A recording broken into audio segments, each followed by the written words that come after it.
전체적인 내용은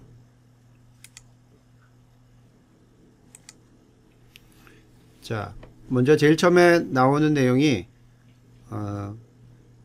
Material along the load path 이렇게 제목이 되어 있어요. 뭐냐 하면은 여러분들이 지금까지 이제 설계를 한다든지 할 때는 이러한 하중이 가해질 때 하중의 경로가 어떤 식으로 그 시스템 우리가 생각하는 뭐 부품이라든지 그런 것들의 로드 패스가 어떻게 되는지 이런 것들은 사실 우리가 고민을 하지 않고 주어진 형상에 대해서 변이라든지 응력 계산하는 그런 것들을 주로 했었는데 어떤 제품이 지금까지 존재하지 않았던 제품에 대해서 새로운 것들을 이제 만들어내야 될 때는 이 로드 패스 부분들이 상당히 우리가 생각을 해봐야 되고요. 이 로드 패스에 따라서 머티리얼들이 불필요한 영역들이 생깁니다. 그래서 예를 들어서 이러한 블럭이 있고요. 이쪽 부분과 자, 이쪽 부분이 이렇게 고정이 되어 있고 그리고 하중이 이 부분에 이렇게 가해진다고 생각해 봅시다. 그러면 실제로 이 구조물의 하중이 가해지면 이 구조물이 이 하중에 대해서 지지하는 부분들은 아래 왼쪽과 오른쪽이기 때문에 이 가해지는 힘들이 어떻게 되냐면요. 사실 이러한 부분들 또는 이러한 부분들 이런 부분들에서는 거의 이 하중을 지탱하지 못하고 이 하중이 어떤 식으로 지지점까지 전달됐냐를 생각해 보면 대강 뭐 이러한 형태 그죠? 이러한 루트 이러한 경로를 따라 가지고 하중들이 전달된다는 것을 우리가 알 수가 있습니다. 그래서 실제로 이 빗금친 이 부분들 여기는 재료가 없어도 사실 이 구조물이 이 F라는 하중을 견디는데 그다지 상관이 없습니다. 그래서 여러분들이 어떤 하중이 가해지는 구조물에서 이 로드 패스를 생각하는 것이 이제 중요한 것이고요. 간단한 경우는 우리가 이렇게 로드 패스를 충분히 물리적으로 알아낼 수가 있는데 복잡한 형상 같은 것들은 사실 어렵습니다. 따라서 우리가 이번에 배우는 이 위상 최적화를 통해 가지고 주어진 질량의 그 조환 조건에서 어떤 식의 그 재질의 분포가 가장 구조물의 전체적인 강성 스티프니스를 크게 할 수 있는가 그런 것들을 찾아내는 그러한 설계 기법이 되겠습니다. 그래서 첫 번째 내용으로는 이제 로드 패스 이 부분에 대해서 조금 이야기를 할 것이고요. 그 다음에는 이 스태틱 어플리케이션에 대해서 기본적으로 어떤 것들을 우리가 최적 설계 이 토폴로지 옵티미제이션 할 때 세팅을 해야 되는지 그러한 것들 부분들을 또 모듈 2에서 볼 것이고요. 그 다음에 모듈 3에서는 디자인 밸리데이션을 합니다. 이 토폴로지 옵티미제이션을 한 다음에 우리가 그 형상들을 보면 이 메쉬를 한 유한 요소 격자를 가지고 그 격자에 해당되는 엘리먼트가 유지가 되어야 되느냐 또는 유지되지 말아야 되느냐 요걸 결정하는 거기 때문에 토폴로지 옵티미제이션을 하고 나오는 그 결과들은 이 바운더리가 매끄럽지 않고 거칩니다. 그래서 그것들을 가지고 우리가 그 STL 파일로 받게 되는데 이 STL 파일을 clean STL 파일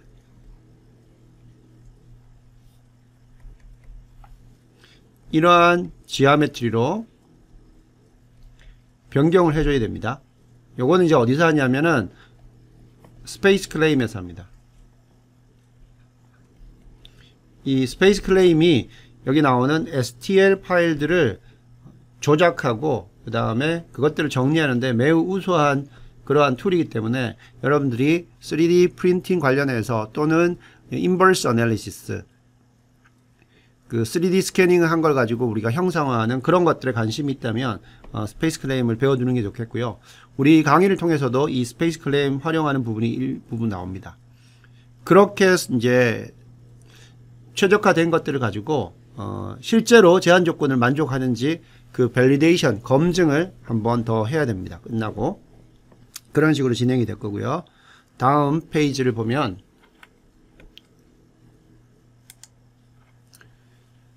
이제 리버스 엔지니어링 부분이 좀 있고요. 그 다음에 워크샵 부분이 있습니다. 여기 보면 헬리콥터 로터 헤드 부분을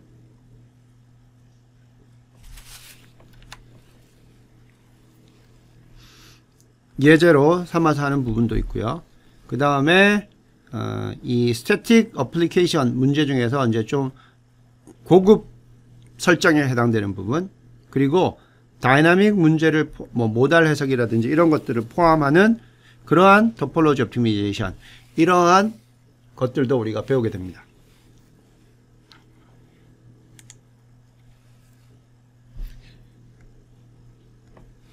그리고 이제 마지막에는요, 이 스태틱 문제와 다이나믹 문제를 이제 함께 가지고 있는 그러한 부분에 대해서 토폴로지 옵티미제이션을 또 어떻게 활용하는가, 그런 내용들도 또 우리가 다루게 됩니다.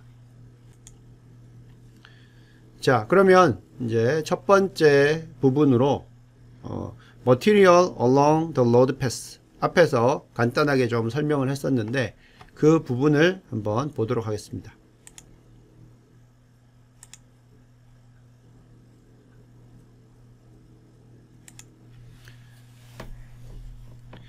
Material along load path. 이제 load path라는 거는 여러분들이 아까 설명했던 그러한 그 하중 경로, 뭐 우리말로 하면은 이렇게 이제 공식적으로 많이 쓰이는 건 아닌데요. 이러한 것들 여러분들이 생각해 볼 수가 있을 텐데, 자, 어떤 내용들을 다루게 되냐면 토폴로지 옵티미제이션에서 이제 응용 분야들을 몇 가지를 소개를 할 것이고요. 그 다음에 토폴로지 옵티미제이션의 그 밑에는 뭐 있냐, 그 뒤에는 뭐가 있냐, 즉 백그라운드 이론을 의미하는 거죠. 그래서 이거는 백그라운드 시어리 부분을 이제 설명을 합니다. 여러분들이 한 학기 하면서 다뤄야 되는 그 분야이기 때문에 이 부분 두 가지 이론이 있습니다. SIMP, SIMP 메소드라는 게 있고 레벨셋 메소드가 있는데 이게 다 그 최적화 방법 중에 이제 하나입니다. 그래서 이 부분들이 조금 어려울 수 있지만 그래도 기본 개념이 무엇인지 그런 것들 여러분들이 기억을 해 둘 수 있도록 그렇게 설명을 하도록 하겠습니다. 그리고 이 토폴로지 옵티미제이션을 하는 걸 이제 엔시스 워크벤치에서 어떤 순서대로 하냐, 워크플로우를 이제 여러분들이 당연히 알아야겠죠. 네. 그래서 요 내용들을 설명합니다. 그리고 2D Visual Structure, 요거는 이제 아주 고전적인 역학에서 나오는 그러한 어떤 형태의 구조물이 있어요. 어떤 주어진 조건과 경계 조건, 하중 조건에서 구조물이 가지는 이상적인 그 아이디얼한 그러한 옵티마이즈드 형상이 있는데 그것들을 우리가 토폴로지 옵티미제이션을 한번 해볼 것이고요. 그 다음에 STL Transfer on Surface Model, 이 서피스 모델에 대한 이 STL 파일을 어떻게 우리가 트랜스퍼 하는지, 전달하는지 이런 것들 한번 이 모듈 1에서 다뤄보도록 하겠습니다.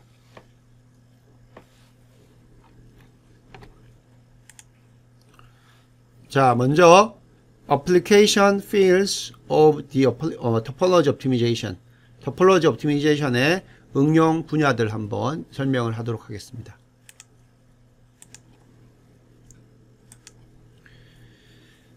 자, 요거는요, 여러분들 보면 점핑 로봇 레그예요. 여기 보면 로봇인데 이게 지금 로봇의 다리 하나만 나오는 것인데 이 로봇이 이제 점핑을 하는 그러한 동작들을 계속하는 로봇인데 여기에서 레그 부분, 다리 부분이죠.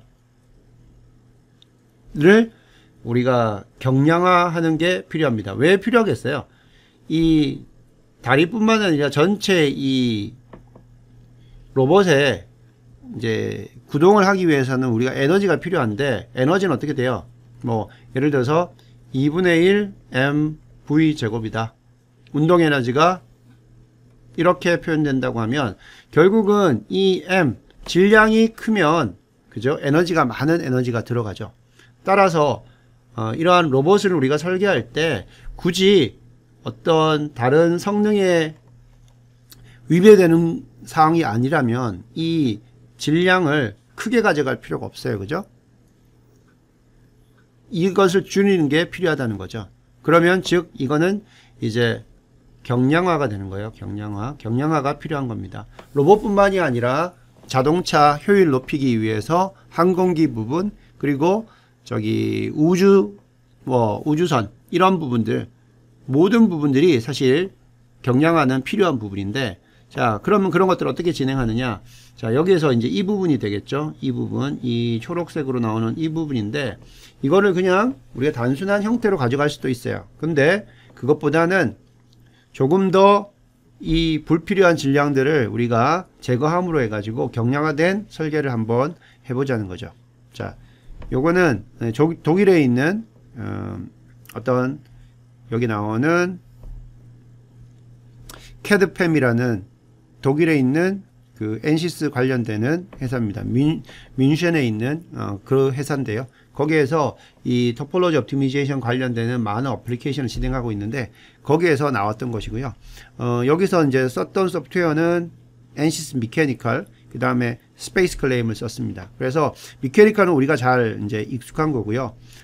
스페이스 클레임도 여러분들이 일부 좀 할 줄 아는데 아까 말했던 ST 파일을 조작하고 지저분한 CAD를 이제 클린 STL로 만들어주는 그러한 기법들을 여러분들이 좀 공부를 해서 좀 익숙해져야 되겠어요. 자, 그러면 앞에서 했던 점핑 로봇 레그 워크플로우가 어떻게 됐는지 한번 보도록 하겠습니다.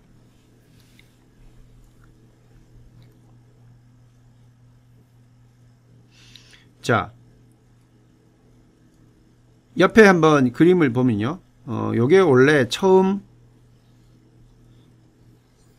초기 이니셜 지오메트리였어요. 이니셜 지오메트리. 여기 보면 연결되는 부분이 여기 있고요.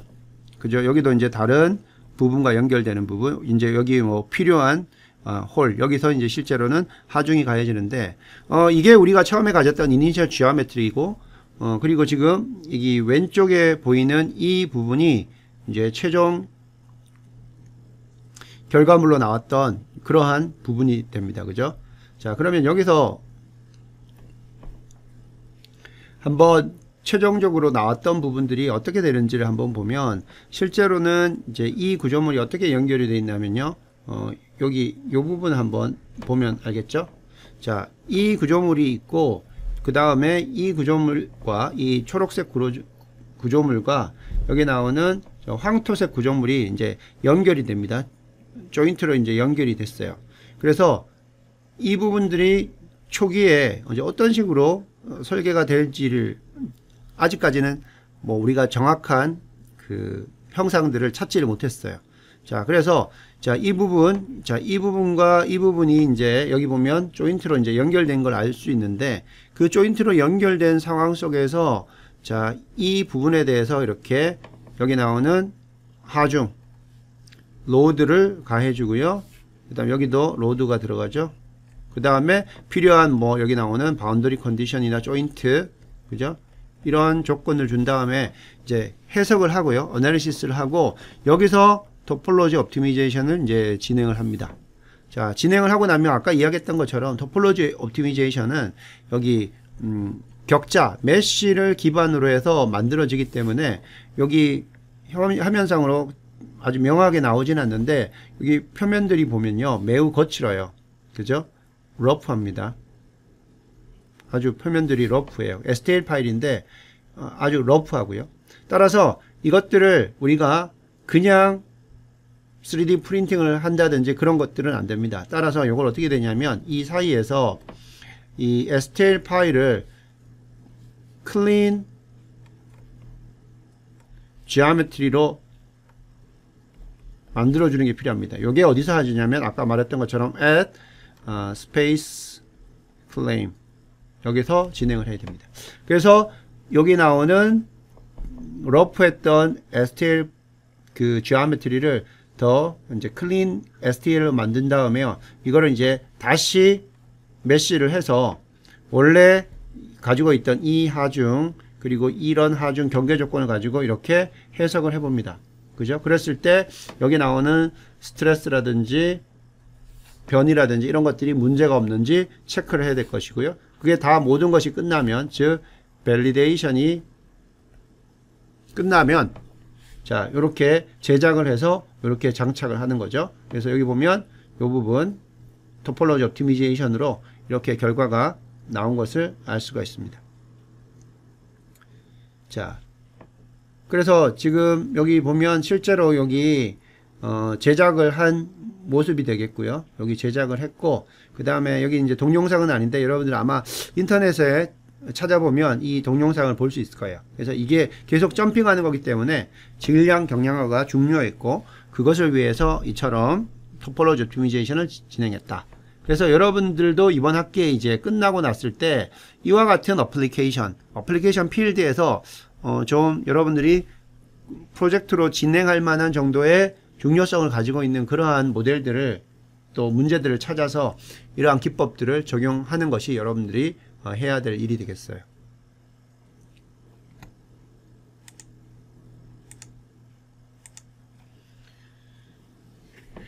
자, 점핑 로봇 레그인데요. 여기 보면 이게 어떻게 보면 기존의 초기 형상이고요.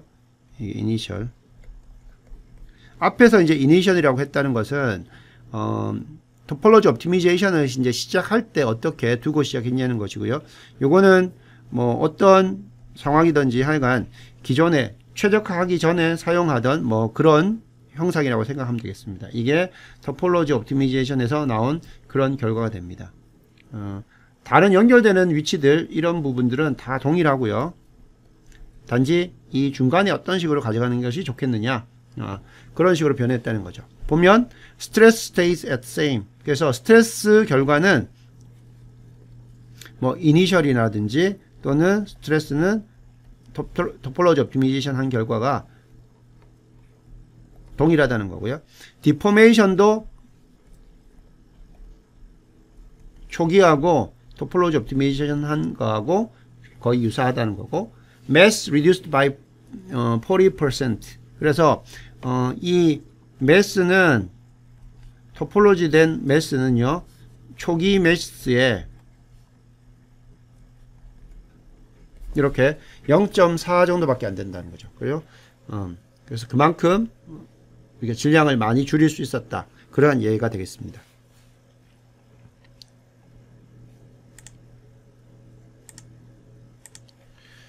자, 이것도 마찬가지로 캐드팸에서 나온 건데요. 이제 메디칼 의료 분야입니다. 역시 토폴로지 옵티미제이션과 그 다음에 AM of hip joint. 예. 이 우리 엉덩이 힙에 들어가는 조인트예요. 이제 어떻게 보면 고관절 이런 쪽에서 많이 나이가 들면 뭐 할머니들 골다공증이라든지 이렇게 하면 이거 이제 수술을 많이 하게 되는데 이처럼 이제 여기 골반뼈에서 그 우리가 교체되는 그 부분들에 대한 어떤 CAD 모델이 있으면요. 이 CAD 모델을 기반으로 해가지고 사람들이 걸을 때, 그 다음에 움직일 때, 운동할 때 이 하중 조건들을 여기서 로드 케이스들을 뽑아내는 거죠. 여기가 어떻게 보면 뭐 경계 조건 BC가 될 것이고요.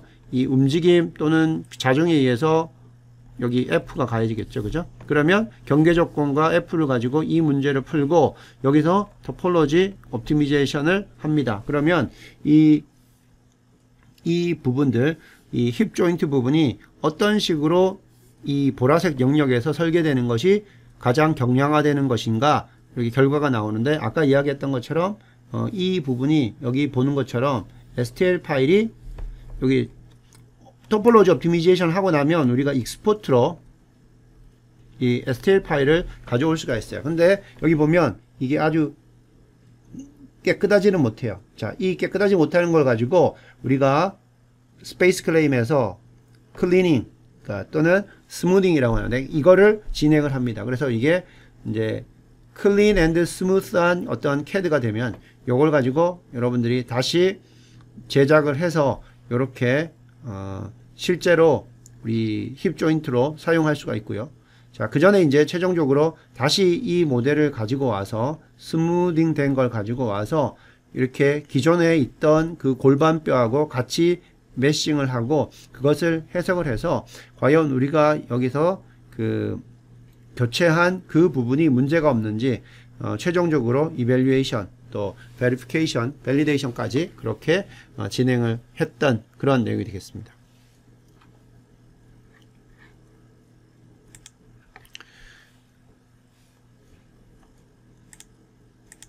자, 또 다른 CAD-PAM에서 나온 메디컬 의료 분야인데요. 이거는 Patient Specific Implant, 치아의 이제 임플란트 부분입니다. 임플란트.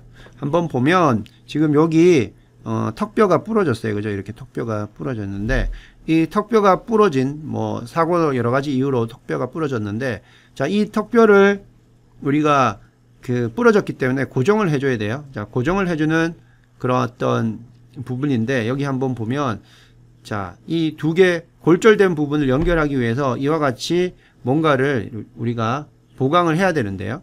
이 보강 이렇게 넓은 영역에 걸쳐서 보강하기가 좋지 않기 때문에 어떻게 하냐면 요거를 이제 최종적으로 필요한 요런 형상으로 이렇게 우리가 설계를 해 놓습니다.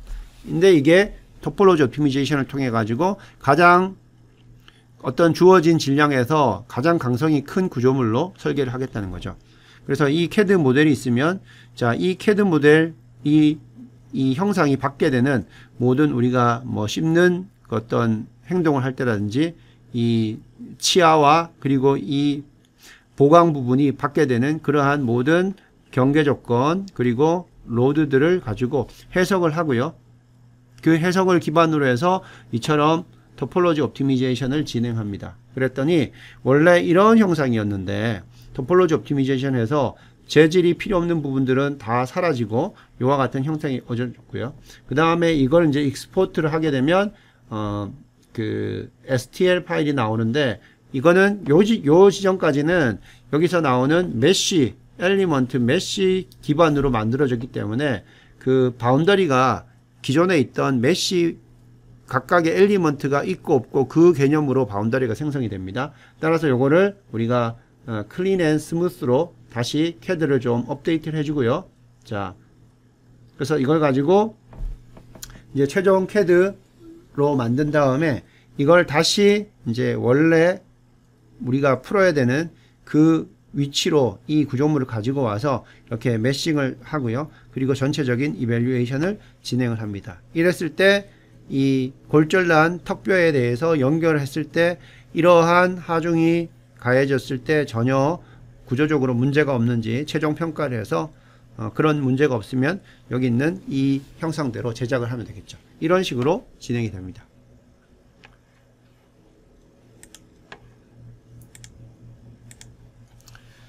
자, 그 다음에 백큐um 그리퍼입니다. 요거는 이제 진공 그리퍼가 되는데 요거도 위트만 로봇이라고 로봇에 들어가는 진공 청소기라든지 이런 부분에 들어가야 되기 때문에 앞에서 했던 거와 마찬가지도 그죠? 질량은 가급적 불필요한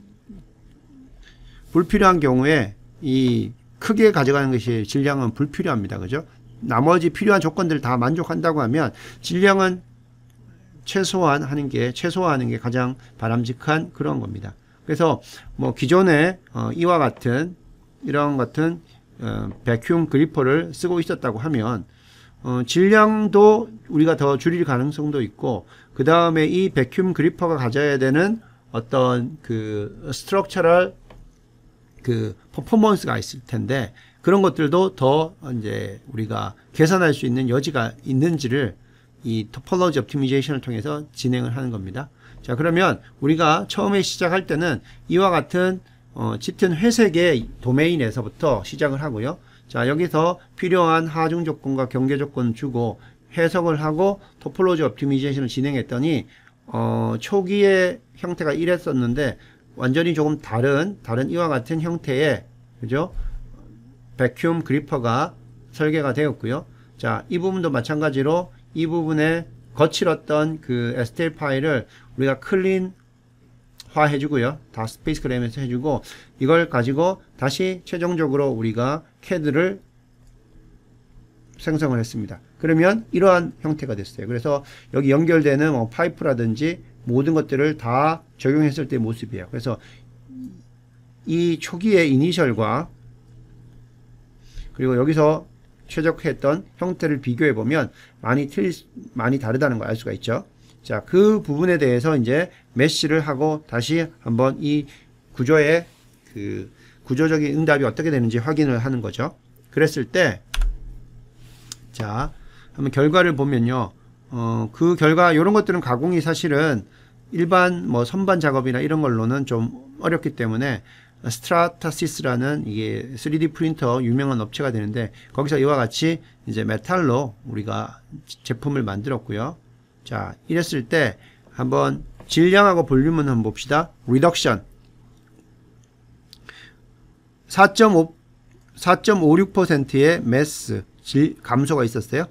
당연히 볼륨도 이게 매스하고 같은 덴시티라면은 비례하기 때문에 4.56%가 자 줄었습니다. 자, 그리고 여기 나오는 엑셀레이션 관점에서 보게 되면은, 자, 스티프니스가 Z 방향으로는 약 10배가 늘었고요. 그 다음에 그 Y 방향으로는 한 3배 정도.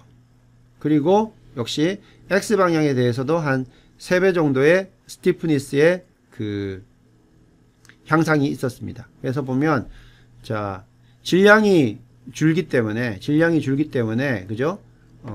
이 각 방향으로 나타날 수 있는 어떤 그 퍼포먼스들이 이처럼 각 방향의 엑셀러레이션들이 초기에 비해서 이렇게 감소하는 그러한 효과를 얻을 수가 있었다는 거죠.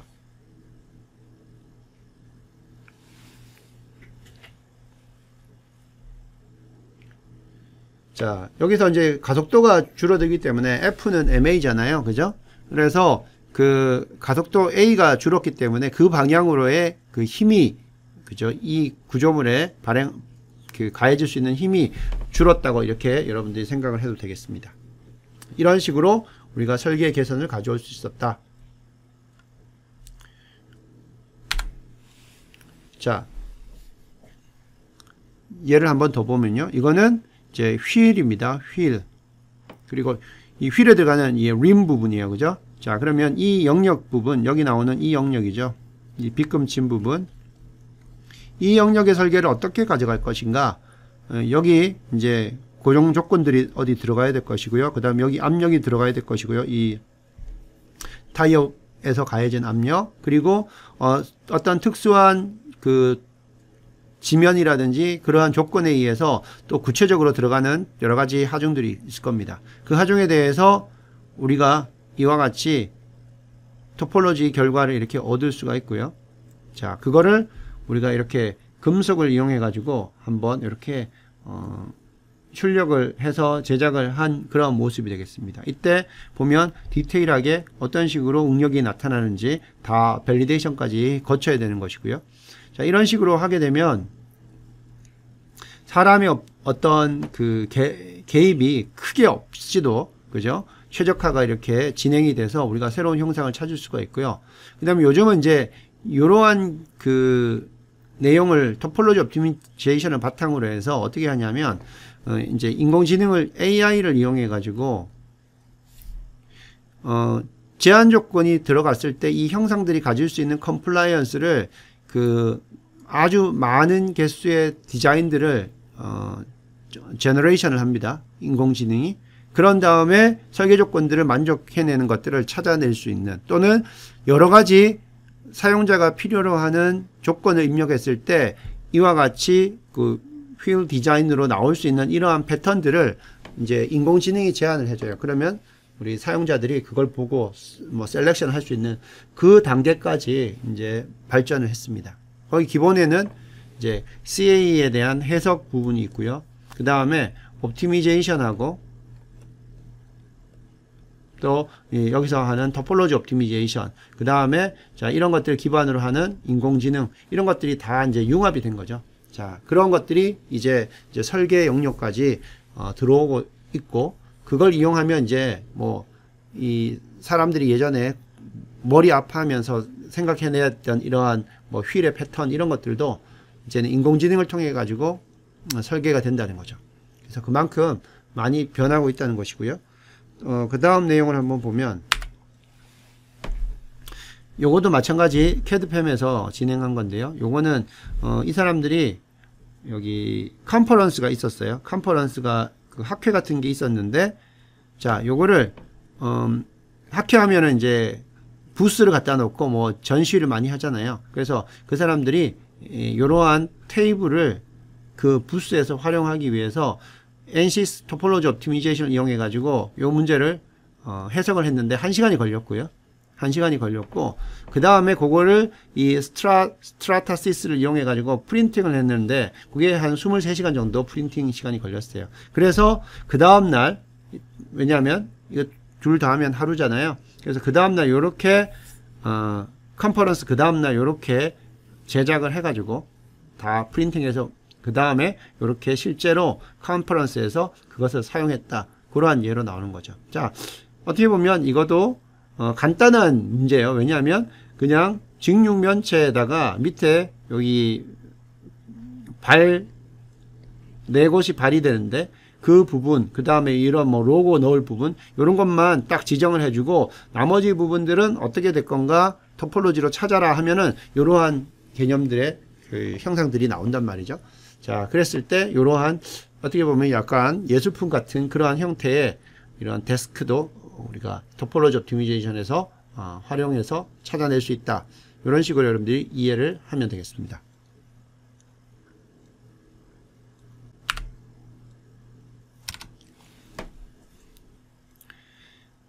자, 이번 주제는요, What's behind? 자, 그러면 토폴로지 옵티미제이션 뒤에는 뭐가 있냐? 즉 기본 이론이 뭐냐? 그죠? 수학적으로는 어떻게 진행이 되는 거냐?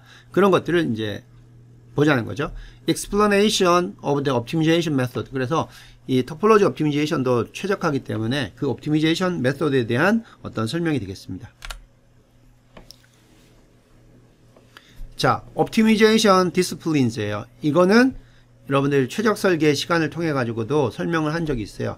일반적으로 스트럭처럴 옵티미제이션, 구조 이제 설계라고 하면요, 제일 간단한 사이징, 그 다음에 쉐입, 그리고 토폴로지, 이렇게 큰 세 개 영역으로 나눌 수가 있어요. 그래서 여러분들이 예를 들어서 이게 이제 어떤 이런 직육면체 빔으로 되어 있는 긴 솔리드 바처럼 되어 있는 캔틸레버 문제라고 하면, 자, 이것을 우리가 사이징 문제로 푼다고 하면 어떻게 되겠습니까? 사이징 문제로 푼다고 하면, 자, 요거를 예를 들어서 이 빔이 단면이 사각형이 이렇게 돼 있었다 그러면, 그죠? 이 단면을 더 길쭉하게 가져간다든지, 이렇게, 그죠? 이런 식으로 단면의 크기를 변경한다든지, 또는 이런 트러스로 되어 있다 하면 이 트러스의 단면적을 바꾼다든지, 빔의 단면을 바꾼다든지, 그런 식의 변경을 통해서 구조 최적화를 진행하는 그러한 사이징 문제가 되겠고요. 그 다음 이제 쉐입 같으면 이거 어떻게 할 수 있어요? 이 길이 방향으로 이렇게 더 끝단으로 갈수록 앞에서 봤을 때 이 모양들이 이렇게 바뀔 수 있다든지, 또는 여기 만약에 여러분들이 reinforcement, 어떤 그 강화하는 그러한 부재를 사용했다면 그 강화하는 부재의 어떤 모양들을 어떻게 가져갈 건지, 이런 식의 쉐입 옵티미제이션이 가능하다는 거죠. 그 다음 이제 토폴로지 옵티미제이션이 된다고 하면, 자, 토폴로지는 위상이 바뀌는 거니까요. 자, 이렇게 되어 있던 거 부분에서, 자, 이 X자 형태로 나머지 부분, 이런 부분들은 다 재료를 제거해라. 그런 식으로 또 설계를 우리가 진행할 수 있는데, 그런 위상이 바뀌게 되는 그런 결과를 우리가 토폴로지 옵티미제이션, 그렇게 이야기한다고 했어요.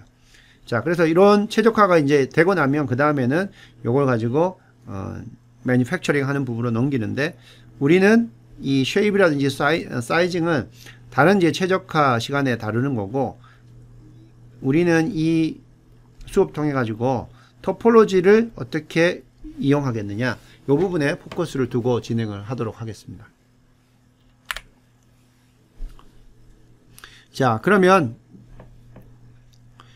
이 토폴로지 옵티미제이션에서 조금 더 디테일한 내용을 이야기해 보면요.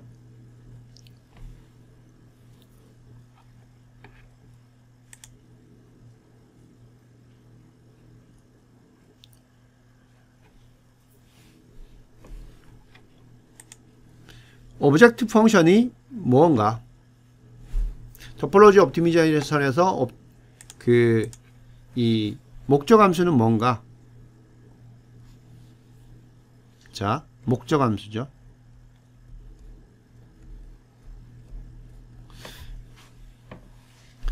자, 이거는 아까 이야기했던 것처럼 제한 조건 중에서 그 질량 제한 조건이 이제 일반적으로 쓰이는 건데, 그 주어진 설계 영역에서 그 머티리얼들을 잘 분배를 해서 그 머티리얼들의 그 사이사이에, 그죠? 그 도메인에서 홀들이 생길 수도 있고, 이렇게 머티리얼들을 잘 분배해서 그 구조물의 스티프니스를 최대화하는 거예요. 스티프니스, 강성을. 이게 바로 그 토폴로지 옵티미제이션의 목적 함수입니다. 강성 최대화. 그죠? 강성 최대화가 토폴로지 옵티미제이션에서 이제 추구하는 바가 되는데, 이때 이제 하중이 한 경우가 들어와도 되고요. 또는 여러 가지 멀티플 로드 케이스 시나리오가 있어도 상관없습니다. 근데 구조물의 강성을 최대화한다는 거는, 사실은 강성은 이게 스프링 매스 시스템에서는 K가 되는 거고, 그죠? 그 다음에 우리가 이거를 그 컨티뉴어스, 연속체로 가져가면 이게 어떻게 되냐면,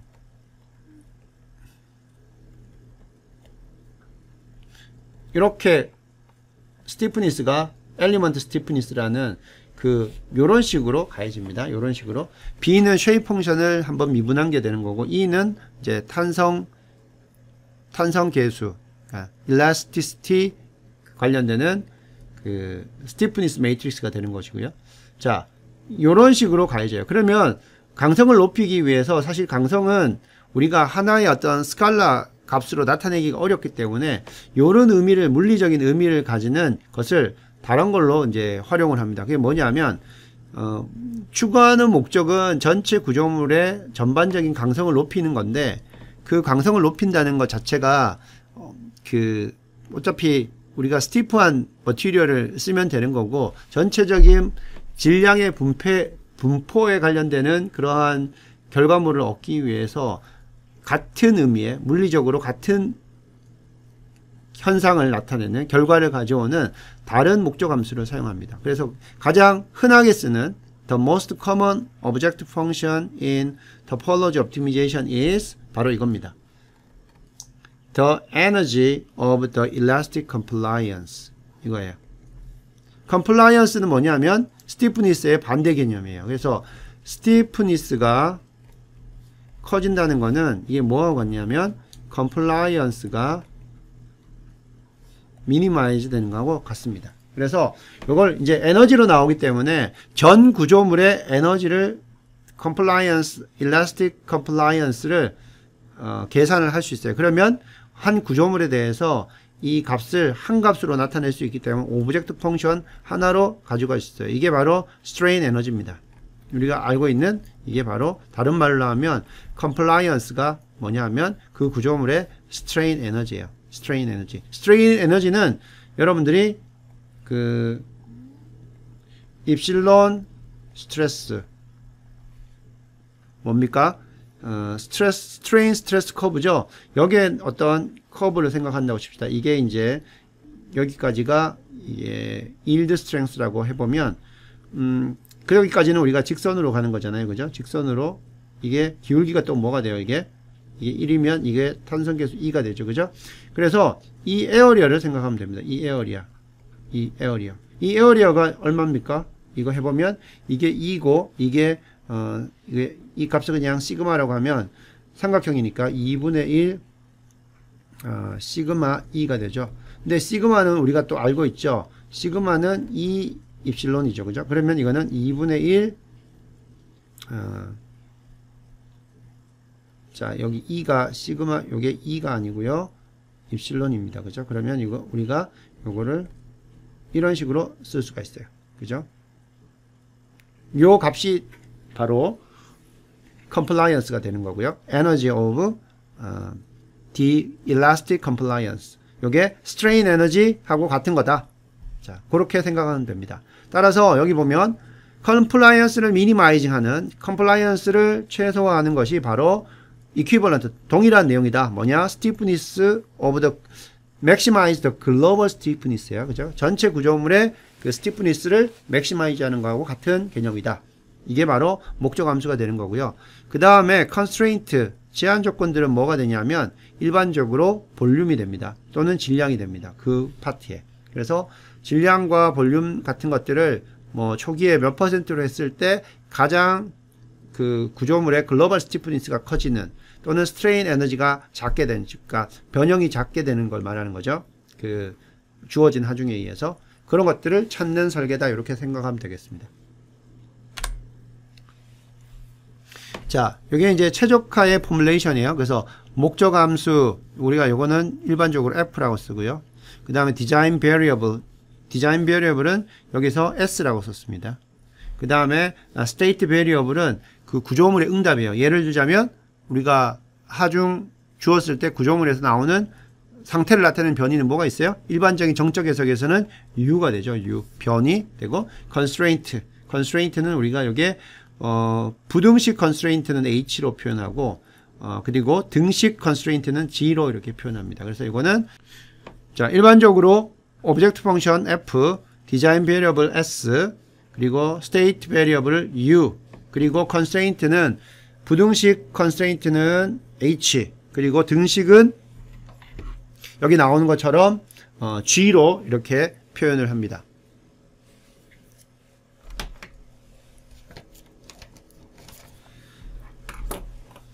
좀 더 다시 한번 보면 디자인 베리어블을 우리가 S로 표현했습니다. S. 요거를 이제 S로 표현했고. 자, 그러면 스테이트 베리어블을 우리가 U라고 했습니다. 근데 스테이트 베리어블, 어떤 구조물의 변이가 바뀌어요. 어디에, 어떤 거에 바뀝니까? 바로 디자인 베리어블. 디자인 베리어블이 바뀌면 스테이트 베리어블이 바뀌죠. 그래서 더 정확하게 이 U라는 거는 디자인 베리어블의 변수가 됩니다. 이렇게 됩니다. 그리고 오브젝트 펑션은 뭐가 됩니까? 오브젝트 펑션은 아까 봤을 때 그게 디자인 베리어블 and 아까 오브젝트 펑션 했을 때 요게 스트레인 에너지였죠. 스트레인 에너지고, 자, 그렇기 때문에 그 부분은 어디에 따라 변합니까? 당연히 변이가 바뀌면 바뀌죠. 변이가 바뀌면 US가 바뀌면 바뀌고, 그 다음에 여기 나오는 디자인 베리어블들이 들어가면, 요게 디자인 베리어블이 들어가면 그 도메인에서의 그 머티리얼이 생기고 없어지고 하는 거기 때문에 결국은 이게 탄성 그 스티프니스에 영향을 주기 때문에 요 S도 사실은 그 목적 함수에 영향을 줍니다. 그래서 목적 함수는 디자인 베리어블 S하고 스테이트 베리어블 U의 함수가 된다고 이렇게 우리가 표현할 수가 있습니다. 자, 그리고 이러한 목적 함수를 우리가 미니마이즈, 최소화한다는 거죠. 아까 compliance, strain energy를 최소화하는 건데 뭘 최소화하냐면은 여기 나오는 목적 함수, 여기 나오는 디자인 베리어블 S를 변경을 해서 여기 나오는 F를 미니마이즈 하겠다. 그러한 표현이 바로 이겁니다. 그리고 S가 여기 실수 공간, N차 실수 공간에 포함된다. 그죠? 속한다는 건 뭐예요? 요 S라는 벡터는 엄밀히 말하면 이 성분이 몇 개예요? 여기 이게 1 곱하기 N 곱하기 N 곱하기 1인 벡터라는 의미가 되는 거죠. 그래서 그런 의미가 되겠습니다. 그 다음에 inequality, 요게 이제 목적 함수 적으면요. 이렇게 적을 수가 있고, inequality는 요거는 부등식 제한 조건이에요. 자, 요것도 마찬가지입니다. 부등식 제한 조건들은 예를 들면 질량이 얼마보다 작아야 된다. 또는 응력이 얼마보다 작아야 된다. 또는 변이가 얼마보다 작아야 된다. 이런 것들을 우리가 할 수가 있죠. 그랬을 때 변이, 응력, 질량 이런 것들은 이게 디자인 베리어블에 대한 함수 될 수도 있고요. 경우에 따라서는 이 스테이트 베리어블도 이 H 값에 영향을 줄 수가 있는, 그래서 이런 것들이 함수가 된다는 거고, 그리고 inequality 부등식 제한 조건이기 때문에 이거는 0보다 작거나 같다라는 조건을 만족하는 겁니다. 그리고 그 개수가 NH개가 있을 수 있다는 거고요. 그 다음에 등식 제한 조건 equality constraint예요. 요거는 굳이 여기서는 또 이렇게 나눴어요. 저번에 최적 설계 입문에서는 우리가 일반적으로 뭐라고 했어요? 일반적으로 그냥 부등식을 쓰고 등식은 두 개의 부등식으로 제한 조건으로 나눠서 이렇게 한다고 했는데, 여기서는 이제 equality constraint를 또 따로 두었습니다. 그걸 가지고 우리가 G라고 불렀고요. G도 마찬가지로 디자인 베리어블과 스테이트 베리어블들의 함수로 나타내고 그 값이 어떤 표현이 0과 같다 이렇게 될 수 있고, 요거의 개수는 NG가 됩니다. 이렇게 우리가 등식 제한 조건을 주고, 그 다음에 요거는 사이드 컨스트레인트예요. 사이드 컨스트레인트. 설계 변수의 구간이죠. 설계 변수의 구간, 레인지가 되는데 설계 변수는 각각 S민과 Smax 사이에 있다. 자, 이런 식으로 여러분들이 최적화 정식을 이렇게 생각할 수가 있습니다. 자, 그러면 이제 최적화 문제를 풀 때 여러분들이 여기 unconstrained 하면 이거는 비제한 조건이에요. 비제한 최적화. 즉 목적 함수가 있는 겁니다. 이건 F만 있는 거예요. F만 있으니까 minimize F 하면 여러분들이 F가 아까 디자인 베리어블과 그리고 스테이트 베리어블의 함수라고 했는데, 이 그 F를 그려보니까 F가 이렇게 쭉 이렇게 구성된다고 칩시다. 그러면 이 unconstrained 비제약, 비제한이라고 하지 않고 일반적으로 비제약 최적화라고 합니다. 비제약. 자, 이런 경우에는 당연히 여기 F의 그레디언트가 제로 되는, F의 그레디언트가 제로 되는 이 점이죠. 이 점이 바로 뭐예요? 바로 이게 F 민 값이 되는 거고, 여기 있는 이게 바로 이게 S, 자, S 이게 스타라고 쓸까요? 이게 바로 최적 점을 최소화를 하게 하는 설계 변수 값이 되는 거고, 그때 그 함수 값 이게 바로 F 민이 되는 거죠. 이게 바로 F 민이에요. 그죠? F 민. 이게 비제약 최적화입니다.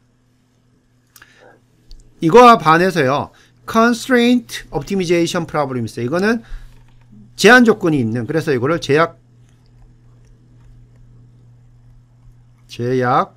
최적화, 최적 설계 문제입니다. 이렇게 됩니다. 자, 그러면 요 constraint optimization problem은 어떻게 되냐면, 이렇게 설계 변수하고 그리고 state variable로 되어 있는 목적 함수가 이렇게 있고요. 근데 여기에 두 가지 종류의 제약 조건이 있을 수가 있어요. 아까 앞에 나왔던 거에서 H는 뭐였어요? H는 이거는 inequality예요. 그래서 이거는 이게 0보다 크거나 작다 이렇게 되는 거고, G는 요거는 equality constraint였기 때문에 이건 이렇게 됩니다. 따라서 자, 요거를 한번 살펴보면요.